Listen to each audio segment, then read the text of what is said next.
en Afrique. Et ben on en parle aussi, peut-être pas en crypto-monnaie cette fois-ci, mais il y a Edouard Doussou, le CEO de Scienta Africa, et Laurent Essonneau, le CEO de Wilco, qui vont nous rejoindre.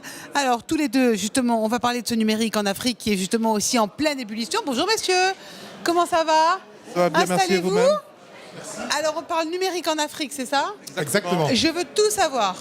Qu'est-ce que c'est que Scienta Africa et Wilco? Vas-y Claude. Qui commence? Claude, je vais commencer. Vous avez des Ah, vous enfants? sortez de France 24? Vous avez des enfants? Oui. D'accord. Donc Scienta Et Africa, oui j'en ai. Alors, quel âge ils ont? Deux merveilleux garçons, ils ont 12 et 14 ans. D'accord. Et comment ça se passe l'adolescence? Pardon? L'adolescence, c'est pas trop Ça se dur? passe très bien, je suis un père très chanceux. Ah ben voilà. Donc je suis sûre que vous avez un produit qui est numérique. Racontez-moi tout, je veux tout savoir. Parce que moi, ils sont petits, donc je veux des conseils. D'accord, très bien. J'écoute. Donc nous, avec Scienta Africa, ce qu'on fait, c'est qu'on digitalise le système scolaire.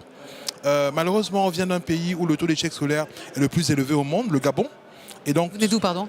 le Gabon. Du Gabon? Oui. Il y a un taux d'échec scolaire important, c'est ça? Exactement, le plus élevé au monde, malheureusement. Et donc, l'une des causes, selon la Banque mondiale, c'est le fait que la qualité du suivi scolaire laisse à désirer. Donc, ce que nous, on a fait, c'est qu'on a décidé de digitaliser le système scolaire afin de permettre à chaque acteur de l'éducation, en partant du ministère de l'Éducation nationale jusqu'aux parents d'élèves, d'avoir en temps réel toutes les informations dont ils ont besoin pour suivre convenablement les enfants. Donc, on est capable aujourd'hui non seulement de suivre le parcours scolaire de l'enfant de la maternelle jusqu'à la sortie du lycée, de savoir quelles sont les notes, les devoirs en temps réel pour les parents, donc ne plus avoir à attendre la fin du trimestre pour constater l'échec scolaire, mais intervenir dès le départ. On est capable aussi de surveiller le contenu pédagogique qui est dispensé par les enseignants et savoir s'il est conforme. On est capable d'enrichir les cours, donc enrichir l'expérience d'apprentissage auprès des apprenants.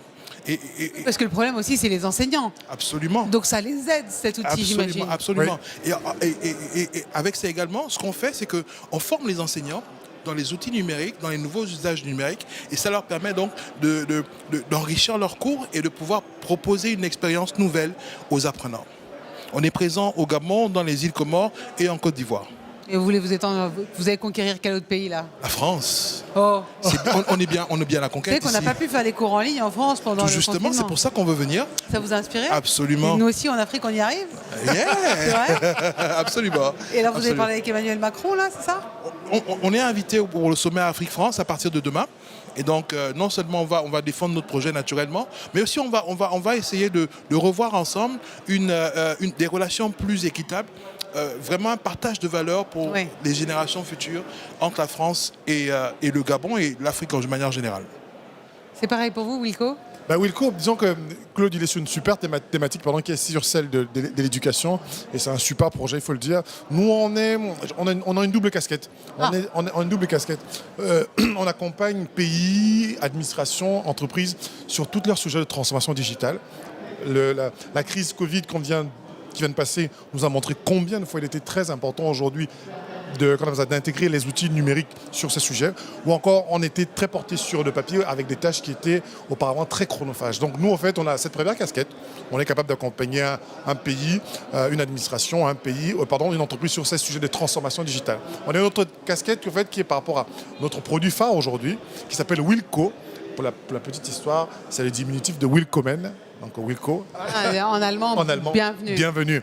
Et le bienvenue s'y prête en fait parce qu'on s'attaque en fait, à la gestion de flux de personnes en entreprise, où en fait, dans pas mal d'administrations, d'entreprises, aujourd'hui, on a un cahier de registre des visiteurs, où quand on arrive, on écrit son nom, son prénom, son numéro de téléphone. Vous êtes aussi au Gabon? Moi, je suis au Gabon, en Côte d'Ivoire et en France. Et vous êtes aussi...